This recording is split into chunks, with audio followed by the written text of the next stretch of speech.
Good morning from IIT Gandhinagar. We continue today and tomorrow our course on Indian knowledge systems, which is focused this year on the living traditions of Sanskrit. And this week we have with us Megh Kalyanasundaram, who has delved deep into the Sanskrit traditions, authored a number of research papers, musical compositions, all of it based on Sanskrit texts or Sanskrit concepts. He will, in particular, deal with the whole issue of Sanskrit as a dead language, or if it is not dead, then how, in what aspects it is living. With this brief introduction, and there will be more soon on our website, ikS.iitgn.ac.in. With this brief introduction, I will request Megh to start his talk, which will continue tomorrow, Thursday at 10 o'clock. Thank you. Yeah. Om Saraswati Namastubhyam Varade Kamarupini Vidyarambham Karishyami Siddhir Bhavatu Me Sada Shruti Smriti Purananam Alayam Karunalayam Namami Bhagavat Padam Shankaram Loka Shankaram Puranan Nyaya Mimamsa Dharma Shastrang Mishritaha Vedaha Sthanani Vidyanam Dharmasya Cha Chaturdasha Ayurvedo Dhanurvedo Gandharvaschaiva te Trayaha Arthashastram Chaturthantu Vidyaha Ashtadashaiva Taha. Om Shantihi Shantihi Shantihi. Namaste.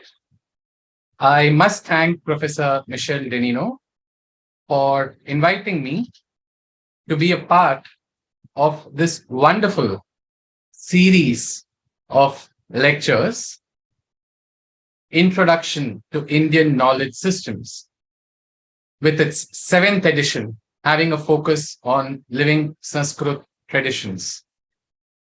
This particular course has been very special to me, primarily because I have revisited this website multiple times as a student to learn from some of the wonderful names that you see on the screen right now, scholars who have contributed significantly to different aspects of Indian knowledge systems. So once again, I'd like to thank Professor Michel Denino for affording this opportunity to have what I hopefully see would be a conversation, and me kind of looking at this also from the outside, so to speak. With that out of the way, let me start with what I read about the theme of this year's IKS course. I see on the website the following: Sanskrit, India's most ancient literary language, is often said to be quote unquote dead.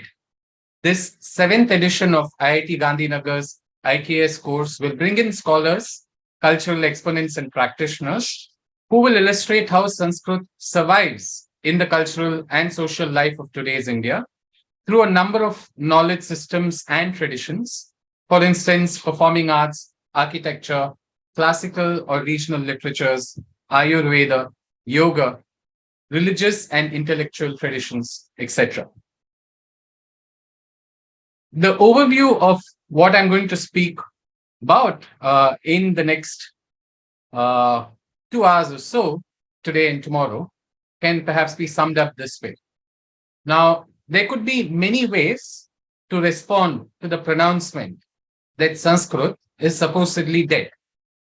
One way would be to assess the pronouncement empirically. Doing so could entail thinking about questions such as: has anything new and original been published in Sanskrit after it was pronounced dead?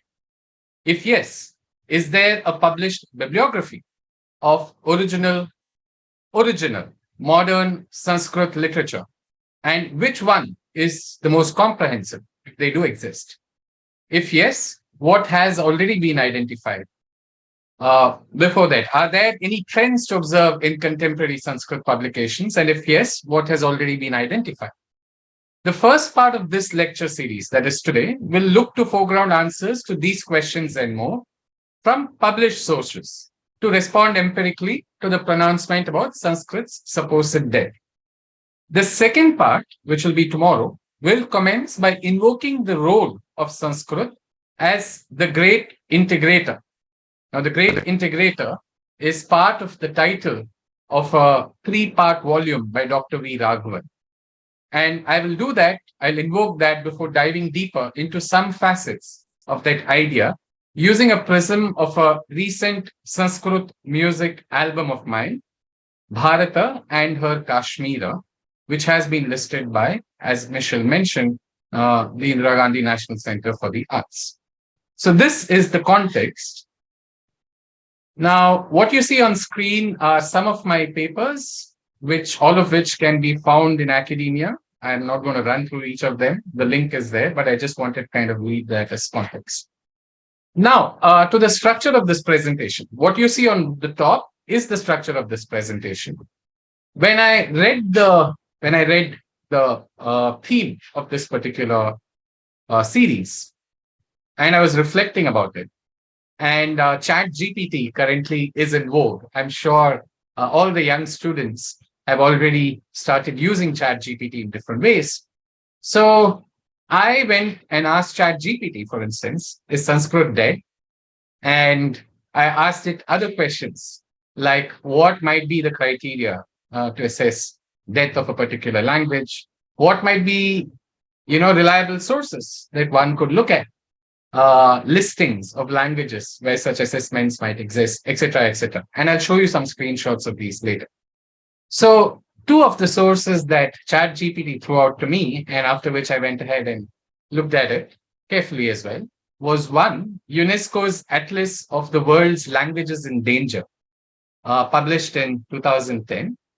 And second, Ethnologue, the latest version of which was out earlier this year. So this is UNESCO's Atlas of the World's Languages in Danger. As I mentioned, it was published in 2010. It's open access and anybody can go ahead and download it. So these are the contents of that particular volume. And as you can see, India and the Himalayan chain as a separate section. Now, I looked at that section and it has some maps, it has some languages that it considers, that this assessment considers as in danger. Specifically, now this was the map for Indian subcontinent. Now, specifically, they look at language vitality across 4 categories. Vulnerable, definitely vulnerable, 5 categories actually. Serious, severely endangered, critically endangered, and extinct. Okay. Now, Sanskrit is not listed as either vulnerable, definitely endangered, severely endangered, critically endangered, or extinct in this listing on what they call the Indian subcontinent. Similarly, they have what they call Western Himalaya, and what you see on the right are names of languages that fit in any of these categories that I just read out, and Sanskrit again is not listed in any of these categories. Finally, what they call Central Himalaya, and again, what you see on screen are languages that fit in those categories according to UNESCO, according to this report. And if this is any evidence to go by, and I haven't come across a more voluminous, at least, assessment based on standard criteria, and according to this report, Sanskrit is not listed as either vulnerable, definitely endangered, severely endangered, critically endangered, or extinct in 2010. Let's move on to Ethnologue. Now, I've included the link on the top for those who want to go and explore this themselves. Ethnologue has put out this table, what it calls expanded graded intergenerational disruption scale. And it has 10 levels. These 10 levels are international, national, provincial, wider communication, educational, developing. 6A is vigorous, 6B is threatened, 7 is shifting, 8A is moribund, 8B is nearly extinct, 9 is dormant, 10 is extinct. So the descriptions, one-line descriptions of each of these are given along with it. We could maybe read a few. International is the language is widely used between nations in trade, knowledge exchange, and international policy. National is the language is used in education, work, mass media, and government at the national level. Provincial is language is used in education, work, mass media, and government within major administrative subdivisions of a nation. Wider communication, the language is used in work in mass media without official status to transcend language differences across the region. Educational, the language is in vigorous use with standardization and literature being sustained through a widespread system of institutionally supported education. Now, I'll stop here, primarily because Sanskritam, according to ethnologue, is categorized, if you see on the right, in language status, autonym, population, location, and language status, as 4, educational, statutory language of national identity, 1950 Constitution Schedule 8. Now, according to ethnologue, the L1 users, L1 is roughly mother tongue users, and they go by the census. The 2011 census is about 25,000 people in India. L2 users, according to ethnologue, again based on the census, which is a total, would be about 5 million speakers. Total users in all countries, according to ethnologue, is about 5,027,800. Right? Now, digital support is something that I'd like to draw your attention towards again, and it has categorized it as ascending. So just keep in mind that UNESCO and ethnologue, the Atlas of the World's Languages in Danger report and ethnologue, I don't think can be reduced to something like Hindu nationalism or supposedly right-wing or any such thing, right? At least these organizations so far are not, called these things. So this is not coming from these are transparent records that each of us can access right now, right? Now, Nepal supposedly has about 3,000 people, and the language status there is interestingly 9, which is second language only, right? And its uses are religion, education, etc., etc. Now, keep in mind that Uttarakhand and Himachal Pradesh in 2010 and 2020, respectively, have declared Sanskritam as second official language. And I'm sure most of us know over here that Sanskritam was the second language after Tamil to have been declared as a classical language by the government of India. Now, this again is from ethnologue. And like I had said, the EGIDS level for Sanskrit in its primary country is 4. The language is in vigorous use with standardization and literature being sustained through a widespread system of institutionally supported education. Now, to help understand what this graph is, the graph shows the place of Sanskrit within the cloud of all living languages. Each language in the world is represented by a small dot that is placed on the grid in relation to its user population in the vertical axis and its level of development or endangerment in the horizontal axis, with the largest and strongest language in the upper left and the smallest and weaker languages down to extinction in the lower right. Okay, so as you can see, Sanskrit is represented by a large colored dot, and the purple color is for the language has been developed to the point that it is used and sustained by institutions beyond the home and community. Again, this is ethnologue, and ethnologue has, insofar as I know, nothing to do with India, nothing to do with, Sanatana Dharma, nothing to do with Sanskrit specifically. So keep this in the back of your mind, right? Now coming to India and coming to Central Sanskrit University, which has been established by an act of parliament. You see the link right on the top. What you see is a screenshot from where you can actually, when you click on that link, this is where you would go to, and you can download a PDF, which is titled Roadmap for the Development of Sanskrit, 10-Year Perspective Plan. Okay. Here are some excerpts from that particular report. This is Central Sanskrit University's assessment of the current status of Sanskrit education. Sanskrit is being taught from 1st standard to 12th standard as one of the optional languages in various states at various levels for various number of marks. if Kerala offers Sanskritam as one of the languages from first standard, about 14,000 schools affiliated to Vidya Bharati, Akhila Bharatiya Shiksha Sansthan, teaches Sanskritam from second standard. Uttarakhand offers from third standard. Most of the state secondary education boards offer Sanskritam as part of the three-language formula from 6th to 10th and as second language option in 11th and 12th. I am one of those students who learnt it as a third language between class 6 and class 8.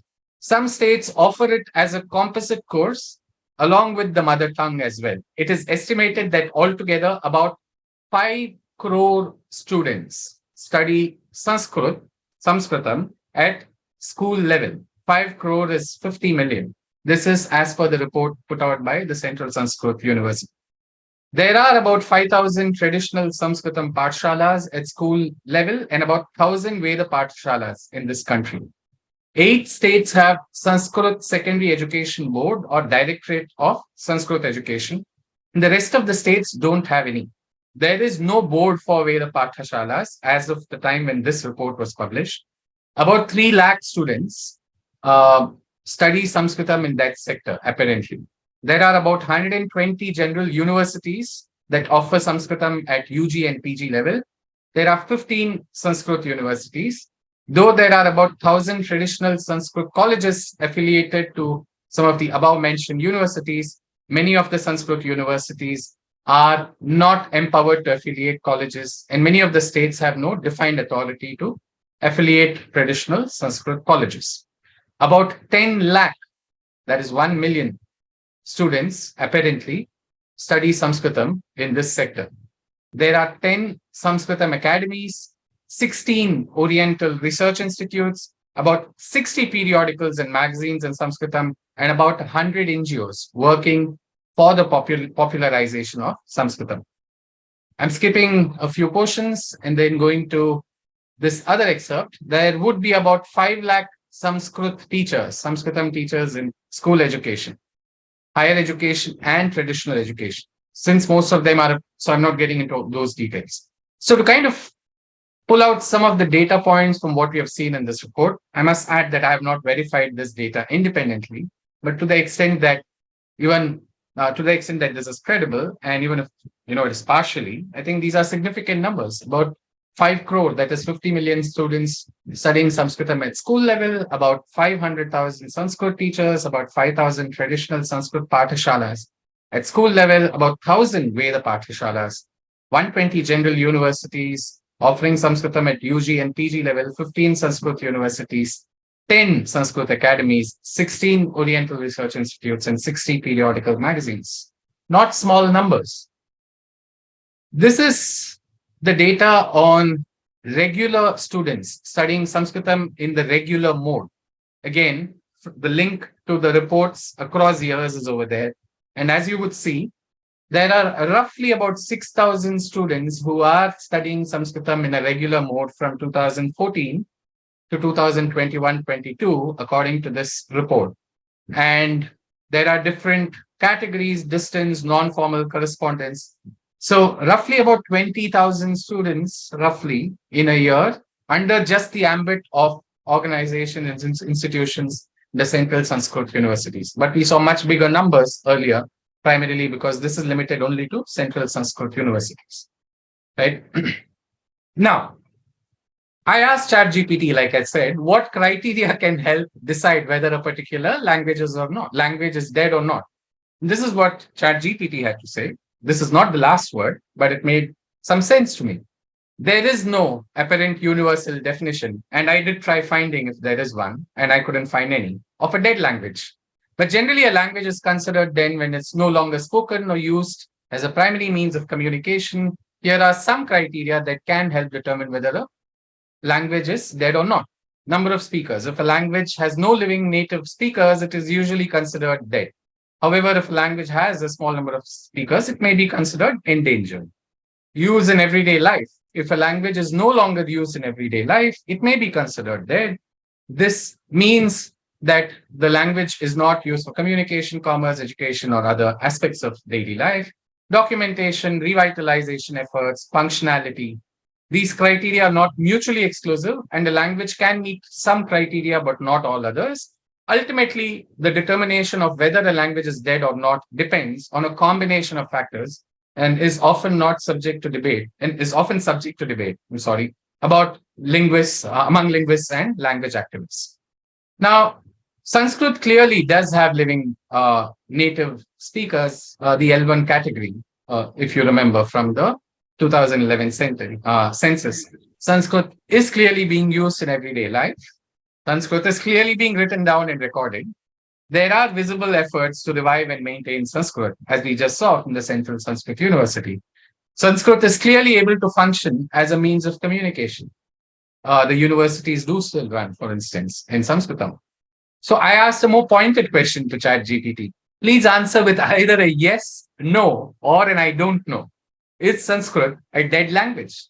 And ChatGPT's answer is no. Again, this is not the last word, but I asked this very specific question because if you ask a broader question, it would give you a slightly more nuanced answer. But it is important also to ask this pointed question.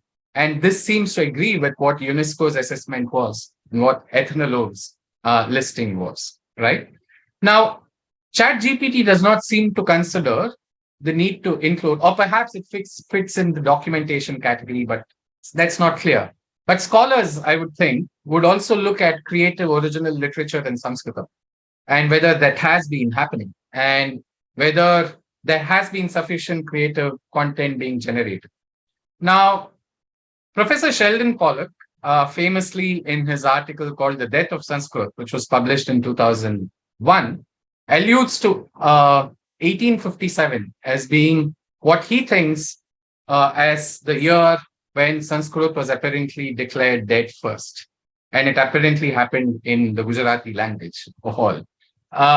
So anybody, Professor Pollock's work is accessible, and his arguments broadly were in 4 categories. Now, I'm not getting into all of his arguments right now because this talk is not meant to address each one of his arguments. But at the same time, it perhaps might be instructive to see if there is actually, catalog content about what has been published originally in Sanskrit, creative original literature in Sanskrit. I must add that Professor Sheldon Pollock, at least in that paper, does not seem to take the effort to actually see whether such a survey exists, look at what the extent of such literature must be, could have been. So even if his points are actually valid, at least this aspect didn't seem to exist. Now, I see a red mark on the slides, which has not come from my side. Could anybody explain how that has happened? Professor Denino, are you able to see Don't it? worry, Megh, please continue. I will remove it somehow. Please continue. Okay, great. Okay, so I went looking for what I couldn't find, at least in Professor Sheldon Pollock's paper, which is there, a systematic study of what has come out. And I'm really grateful to Pradhana Sampadaka Radha Vallabha Tripathi ji, along with the Sampadakahas, Ramakanta Shukla ji, Ramakanta Pandeya ji, and Dharmendra Kumar Singh Deva ji. Why am I thankful? Because they have put out this Adhunika Samskrita Sahitya Sandarbha Suchi, a bibliography of modern Sanskrit writings. This has been published by Rashtriya Sanskrit Samsthanam, and this is the book. I have it with me and I've read it. I'm obviously not going to take you through the entire book, but some excerpts from the introduction, I think, might be worthy of attention for the purpose of this particular series and this particular theme of Indian knowledge systems that we are looking at. Now, the first edition of the Bibliography of Modern Sanskrit Writings was published by Rashtriya Sanskrit Sansthan in 2002. It was edited by the present author in collaboration with Ramakant Pandey and Dharmendra Kumar Singh Deo. It had, the earlier first edition had 2,098 entries, covering works published up to 2000-2001. The present revised edition is being published with 5,040 entries, 3,360 in the main list and 1,680 in appendix. Of these, 306 are Mahakavyas, 763 plays or collections of plays, 567 Khanda Kavyas, 1,620 collections of lyric poems, 350 anthologies of poems, 113 novels, 337 collections of short stories, 227 translated works covering various genres, and 23 titles belonging to the category of literature of children, 23 dedicated just to children. Remaining 417 titles belong to the category of scientific and philosophical literature. The aim, according to the authors of this volume, of bringing out this bibliography with detailed introduction is to present a panorama of what they call modern Sanskrit writings, original works in all forms of literature, books written and published in Sanskrit between 1850 to 2011. Remember, Professor Sheldon Pollock alluded to 1857. So here we have a sort of a ready-made bibliography starting from 1850 to 2011. Original works only have been included. Now, insofar as I have searched, and I have a lot of books, a fair amount of books. If I had come to IIT Gandhinagar, I was planning to gift these books to the library. These were books that I recently purchased in order to specifically deal with this particular topic. But because of COVID, I was not able to make it. But I'm just saying that I've tried to get as many books as I could get my hands on. And this seems to be the most comprehensive in terms of the number of entries that I have been able to access thus far, right? Now, they add that contrary to popular belief, there is an astonishing upsurge of creativity in Sanskrit today. Many of the modern Sanskrit writings are qualitatively of such high order that they can easily be treated at par with the best of classical Sanskrit works. And they can also be judged in contrast to the contemporary literature in other languages. The enormous quantity of published works in Sanskrit composed during the past 2 centuries encompasses all forms of literature and varieties of genres. This introduction, the introduction in this book itself is 76 pages. And I just want you to show a sample from the middle of the book. So this is like a bibliographic listing, right? It actually has name, details, etc., etc. But it is preceded by this introduction of 76 pages. And this is what you will find there. I've called opening. The rest of it are actual subtitles. What is listed as opening is my own subtitle because there was a portion without any subtitles, so to speak. So after the opening, portion of which I just read out right now, it has comments on periodicity, new trends and new forms, new themes, sectarian literature, Sanskrit as a language of communication, new terms, changing patterns of Mahakavya, right? Think of English, for instance. Shakespeare, at one point of time, was perhaps dominant when one thinks of English literature. Today, Shakespeare is still present, and many people still do read Shakespeare fondly, but English too has evolved, right? Scholars, Sanskrit scholars, have seen evolution in Sanskrit literature, of which Mahakavya is one big part. And the changing patterns in Mahakavya have been noticed by many scholars, not just this particular volume. Short stories, biographies, essays, some of these are new categories which didn't exist before the British times in India. New experiments in drama, translation, Shastric discoveries, journalism, major authors, a listing of major authors, and even women poets, a separate section on women poets, right? Now, I just want to bring the focus on periodicity. We won't have the time to go through each one of those categories. The authors don't claim that this is the last word on periodicity, at least not in this volume. but this might be one way to think or a few ways to think because they show different ways in this itself. Various periods of history of modern Sanskrit literature have been suggested by scholars and researchers.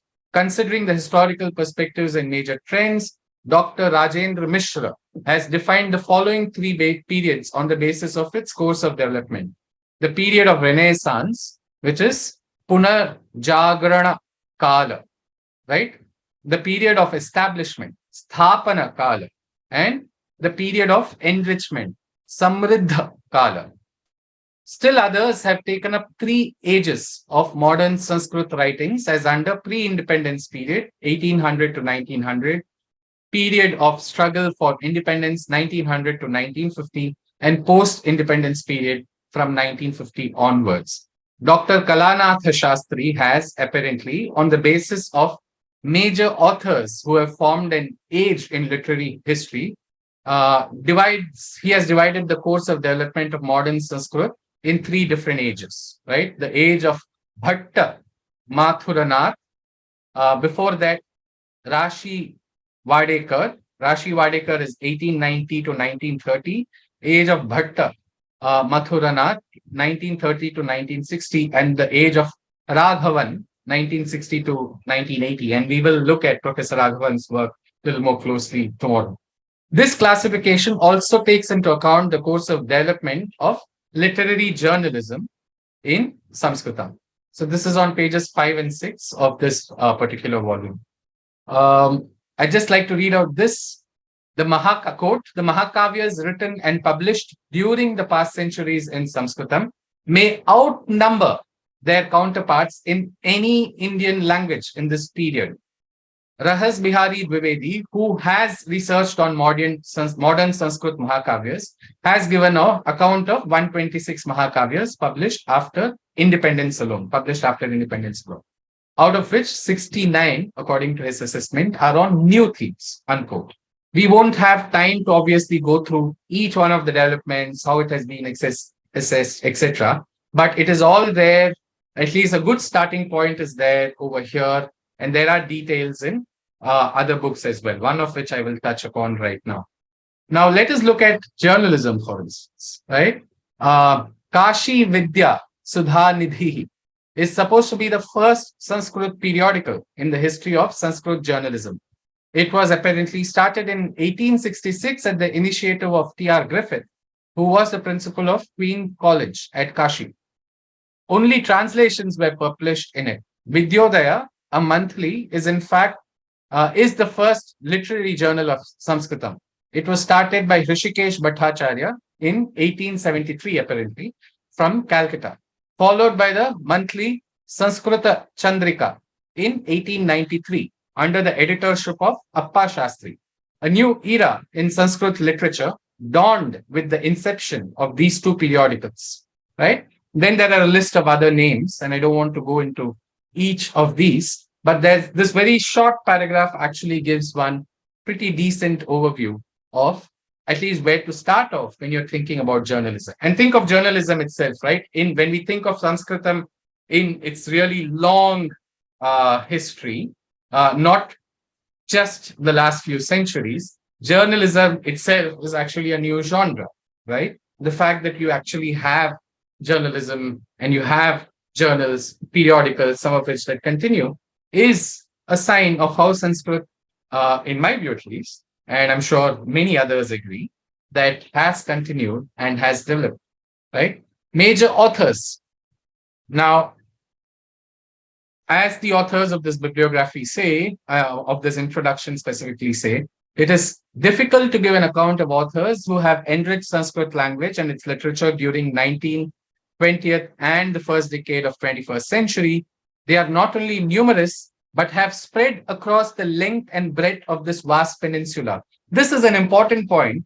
Just bookmark it. We will come back to it. Because when you think of other languages, which might have more, published works, perhaps greater throughput, literature throughput, but, many of them tend to be focused in particular regions. So Sanskritam, by its nature and its history, continues to have a sort of a pan-Indian presence, and that is something that we will come back to. There are hundreds of others who have gone unnoticed, according to Radha Vallabha Tripathi ji. Now, he refers right at the beginning to Sanskrita Vangmaya ka Brihad Itihasa. In English, Encyclopedic History of Sanskrit Literature, edited by Pandit Baladeva Upadhyay. He says it is one of the most voluminous projects on the compilation of the history of Sanskrit literature. So let me just move away over here, and you will be able to see those volumes right here. These are the volumes in saffron color. They are the entire series of the Sanskrit Vangmaya ka Brihad Itihas. In that, volume 7 of its series is devoted to modern Sanskrit writings. This is volume 7, right? Saptama Khanda, Adhunika Sanskrita Sahitya ka Itihasa, right? Now, it introduces more than 1,000 authors who have been enriching Sanskrit literature. It has been further broken down, right? If you look at the index, the Vishaya Suchi, Mahakavya, look at the names, the listing of names in just the Mahakavya section, right? It starts with a Prishtabhumi, the Sankranti Kala ke Kavi. So it gives a listing by different colors as seen by these publishers and authors. Jagajivan Bhatta is the first name, Rupanatha Jha, Vishweshwara Pandey, Subramanya Arura Madhavana, Aditiri, Shyama Bhatta Bharadwaja, 19वीं शती के महाकाव्यकार गोदावर्मा युवराज, Chandidas, Parameswaran, Sitaram Bhatt, Parvanikara, Shivakumar Mishra. So many names. Ramanath Tarkaratna. Then 20वीं शती के प्रकाश में आए महाकाव्यकार. And 20वीं Sati, as you can see, has so many names. Now, how often? Now, this is a book published in Hindi, right? And in my, at least in some of the conferences that I have attended, which tend to typically be in English, though I have attended a few in Hindi language as well, I do see a tendency to not bring in sources in other Indian languages. Some that might not be deliberate because the medium of the particular conference itself might be English. So I'm not implying any motives over here. But if one does step out from the English language and go specifically into Hindi, I think because it does have fair amount of publication in Sanskritam, but not just in Hindi, there are other languages as well. I think these treasures exist for us to kind of just deep dive and analyze it, critically analyze it if you want, but to not even include this as part of a literature survey when assessing vitality of language of Sanskritam, in my view, would be doing grave injustice and not be empirical in approach when assessing vitality, etc. Right? So Mahakavya, Laghu Kavya, thereafter, 20वीं शताब्दी के kavi, as you can see in Kavya. I want to bring focus to the contents because we all, including me, we need to see these names, we need to know these names, we need to read out some of these names, get to know them, because I have not come across any of this, any substantive chunk of this in any of my education in the last 40 years of my life in India, right? Geeti Kavyas. Look at the listing. Just Geeti Kavya has such a long listing of names. Natya Sahitya, right? Pandita Ambika Datta Vyasa, Sundara Raja, Shankara Lala, Narayana Shastri, Rajaraja Varma, Parashuram Narayana, Patanakara.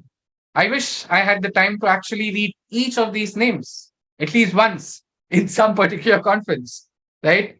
Then Gadya Sahitya, Upanyasa, Laghu Katha, Champu Kavya, Darshana and Shastra, in Veda, in Shiksha Grantha, in Mimamsa, in Vaishishika Sutra, Sankhya Darshana, Yoga Darshana, Nyaya Vaishishika Darshana, right? All these categories. Saptama Adhyaya focuses on Jain Manishyon ka Yoga Dhan, specifically on Jain literature, right? Who are the big names, big contributors? And as the authors themselves say, they don't claim that this is actually comprehensive, right? They say to the extent that they have been able to find, they have listed.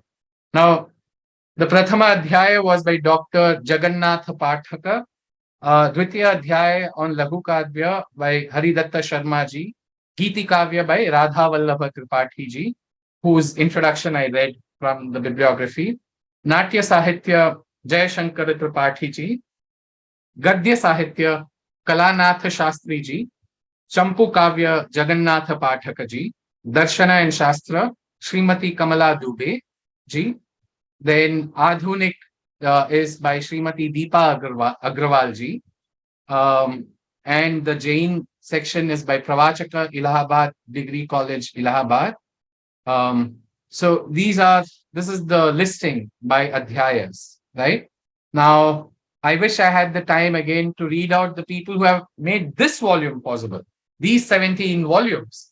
It is a phenomenal effort, not just on the later periods of Sanskritam, but Sanskrit Vangmaya ka Brihad Itihas, Vangmaya tradition, right? And if you might recall the Sanskrit shlokas with which I started, the third and fourth shlokas where Purana Nyaya Mimamsa Dharma Shastranga Mishritaha Vedaha Sthanani Vidyanam Dharmasya Cha Chaturdasha Vidya, right? Veda, Vedanga, Upanga, 4 Vedas, 6 Vedangas, and 4 Upangas. Then the fourth shloka was Ayurvedo, Dhanurvedo, Gandharvaschaiva Tetrayaha, Arthashastram Chaturthantu, Vidya Ashtadashaivataha, Ashtadasha Vidya, Ayurveda, Dhanurveda, Gandharva Veda, Arthashastram, right? These are systems of knowledge. These are not the only systems of knowledge, but if we focus on system, on the word system,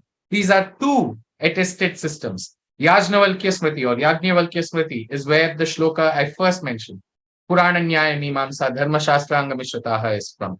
Vishnu Purana is where Ayurvedo, Dhanurvedo, Gandharvaschaiva Tetraya is. These are attested systems of knowledge, right?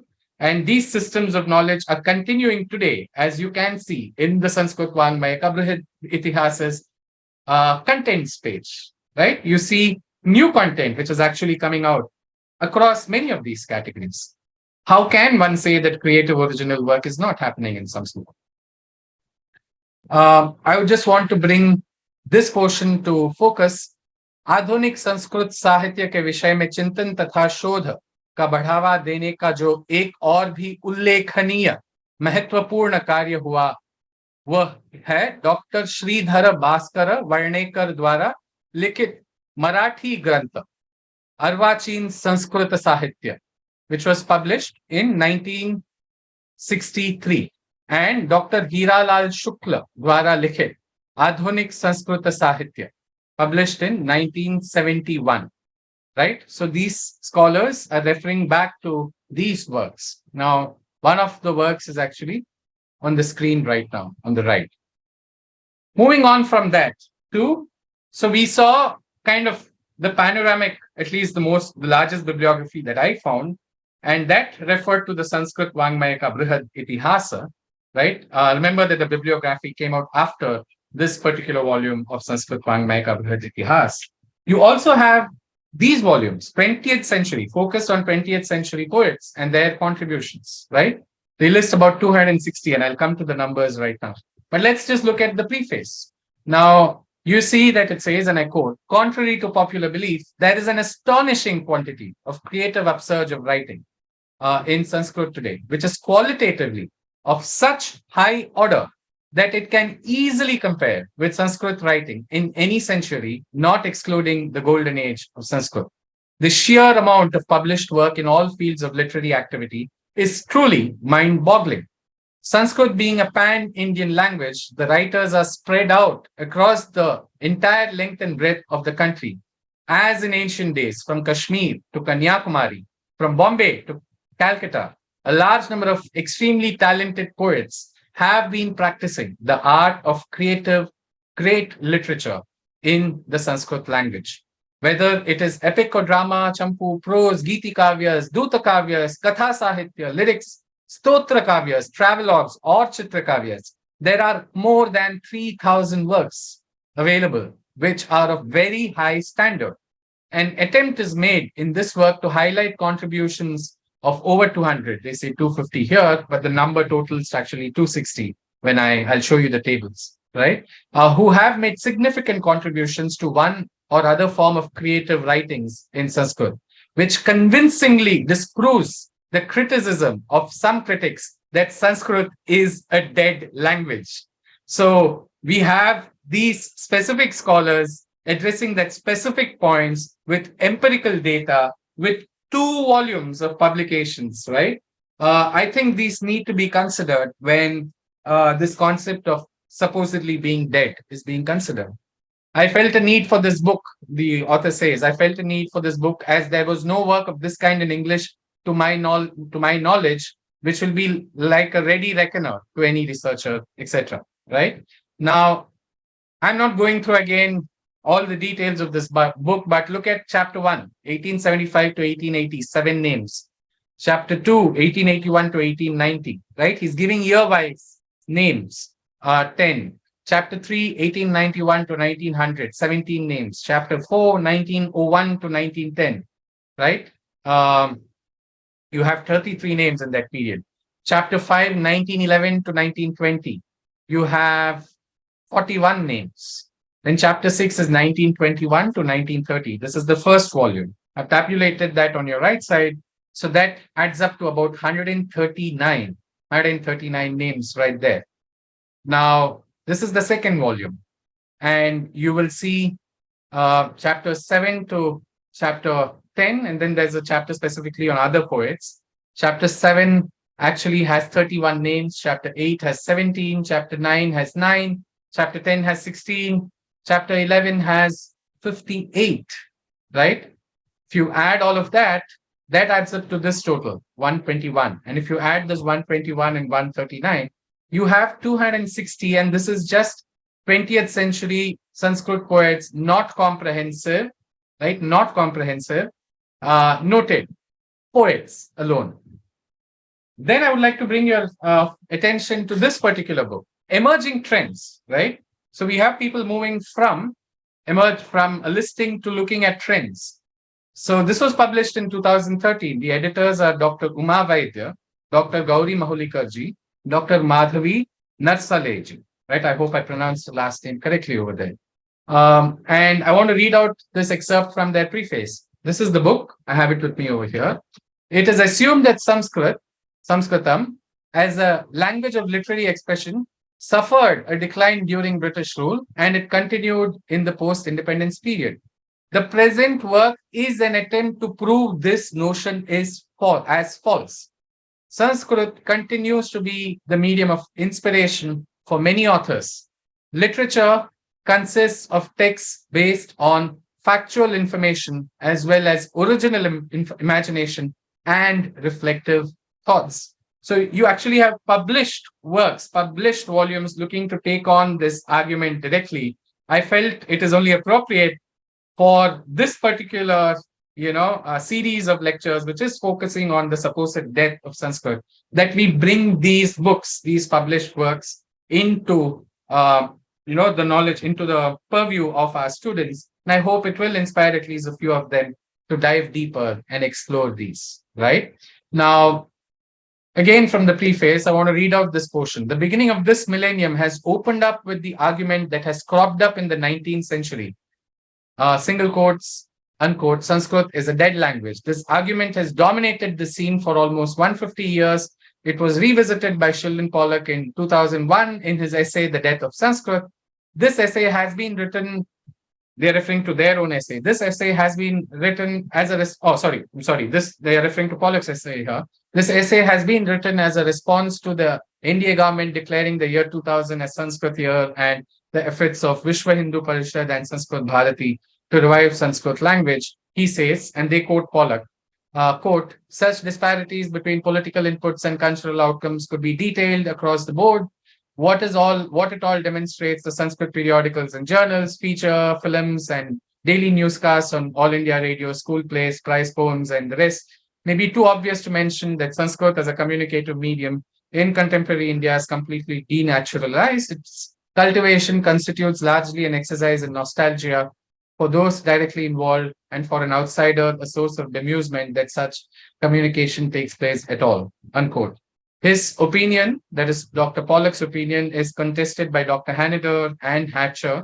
Dr. Hanader has argued one more, on a more public quote, on a more public level, the statement that Sanskrit is a dead language is misleading, for Sanskrit is quite obviously not as dead as other dead languages, and the fact that it is spoken, written, and read will probably convince most people that it cannot be a dead language in the most common usage of the term. Dr. Hanader is not quote unquote Hindu nationalist, an Indian, a Bharatiya, a Sanatana Dharma person, somebody who believes in caste, or any such thing like that, insofar as I know at least, right? And he has responded to Dr. Pollock with these words. Pollock's notion of the death of Sanskrit remains in its unclear realm between academia and public opinion when he says that, quote, most observers would agree that in some crucial way Sanskrit is dead.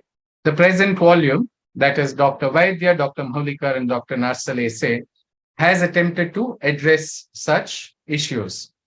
Then there's this portion as well, which I'd like to kind of bring focus to. Although Radha Vallabha Tripathi in 1992 mentions of gross negligence towards modern Sanskrit literature, despite the bibliography that Dr. Tripathi ji has then subsequently brought out, the present situation is changing, according to Dr. Vaidya et al. Sanskrit departments in colleges and universities have started introducing courseworks on modern Sanskrit writings. Efforts on institutional and personal levels to publish Sanskrit works, enact modern plays, and recite poetry, a positive development in the direction of increasing popularity of modern Sanskrit writings. This volume attempts to record, appreciate, and analyze modern Sanskrit works to bring home to the Sanskrit reader a variety of form and thought in Sanskrit language in the contemporary world. During the colonial period, Sanskrit compositions have played a role in harboring patriotic feelings in the minds of the youth. This trend continued in post-independence era with many biographies of great leaders penned in the form of Mahakavyas, no less. Dr. Uma Vaidya takes note of this trend and appreciates it applying the theory of rasa to these works. She has given, so here you have Dr. Vaidya applying the theory of rasa to these new works. So there is theoretical engagement, theoretical critical engagement with new work that is continuing. This is a permanent emotion of sthayin, which gives rise to Veera, Adbhuta, and Karuna rasas. Vande Mataram, the Sanskrit Bengali composition, is noteworthy for creating Veera rasa in the minds of Indians to stand united against the partition of Bengal based on religions.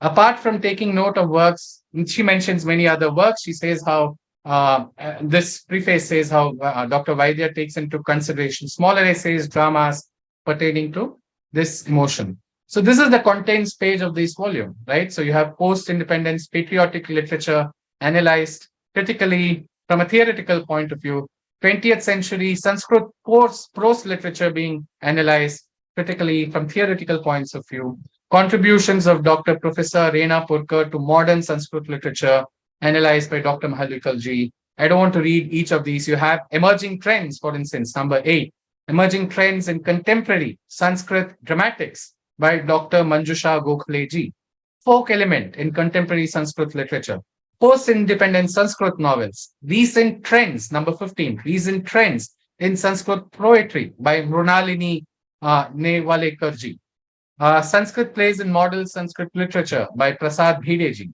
travelogues, translated dramas, composition of specific poets. I mean, how can one judge the vitality or pronounce the death of Sanskrit if this data is not considered, not processed? At least it should be deferred until all this data is processed. That's the very least. I'd like to bring the attention to this particular paper that is accessible on JSTOR. It's called Modern Writings in Sanskrit, a resume by Dr. Vallabha Tripathi ji, right? It's published in 2016. I quote, "It should be also remembered that Sanskrit is not just an Indian or pan-Indian language, according to Dr. Tripathi right now. it is no more just a pan-Indian language. It is an international language, also from the point of view of becoming a medium for intellectual and poetic discourses. Besides the two works by Karl Kappeler referred above, Bak Kanbe from Korea was a poet as well as a short story writer in Sanskrit by his own rights. A profuse mass of literature has been produced in Sanskrit in Nepal during the past 2 centuries. The span of creativity in Sanskrit has remained vibrant with a constant increase in all spheres. Now, if these were just 3 books, right, essentially, this bibliography, well, 4, then we had this volume on the 20th century, then we had emerging trends, right? And we also had Sanskrit Vangmaya Ka Brihad Itihas, 7 volumes. These were just some. I want to draw your attention to these books, which are published, and I have access to most, barring one particular series. Adhunik Sanskrit Kavitriyas by Dr. Archana Kumari Dubey in 2006. How many of us have actually read this? How many of us can name even 5 Sanskrit Kavitriyas, right? Adhunik. Adhunik Sanskrit Sahitya Ke Naye Bhavabodh by Manjulata Sharma. Adhunik Sanskrit Sahitya in 2015 by Mahamahopadhyaya Acharya Dayananda Bhargavaji. Adhunik Sanskrit Sahitya Sangraha, a collection of modern Sanskrit plays by Dr. Rajamangal Yadav. Then Adhunik Sanskrit Sahitya Ka Itihasa in 2 volumes by Dr. Mithilesh Pandey. Adhunik Sanskrit Sahitya by Maitreyi Kumari in 2022, right? So there are many other books. And like I said, I wanted to gift these books to the IIT Gandhinagar library if I'd come physically over there. But hopefully I would have the chance at a later stage, and I would still like to gift these books away. And I hope students would access them and read them. Now, having said all of this, and I'm coming to the close, I'm mindful of time. It is 12:30 now. And as Michelle had said, between 12:30 and 12:35 might be a good time.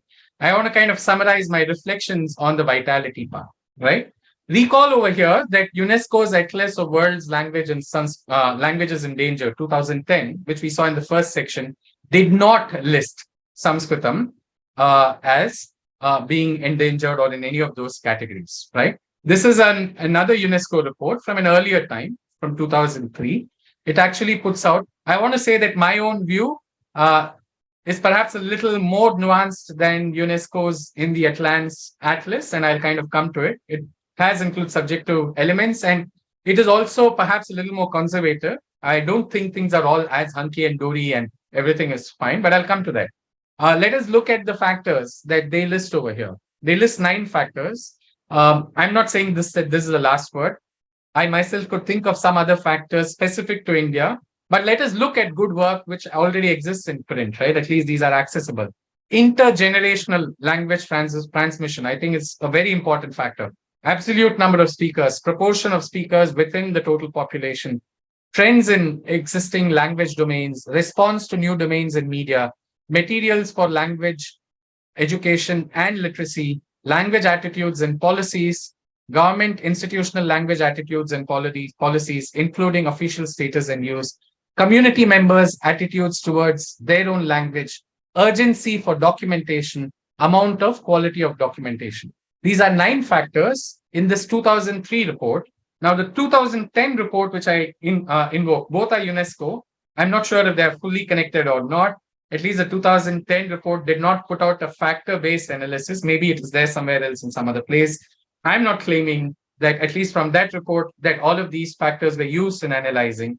But because it is UNESCO, I don't know if it lends itself to a reasonable assumption that at least some of these factors were considered. But let us say, so these factors exist. I haven't seen based on these specific factors, a very granular analysis for Sanskritam as well. But I think we should look at, some of what might be the degrees of endangerment.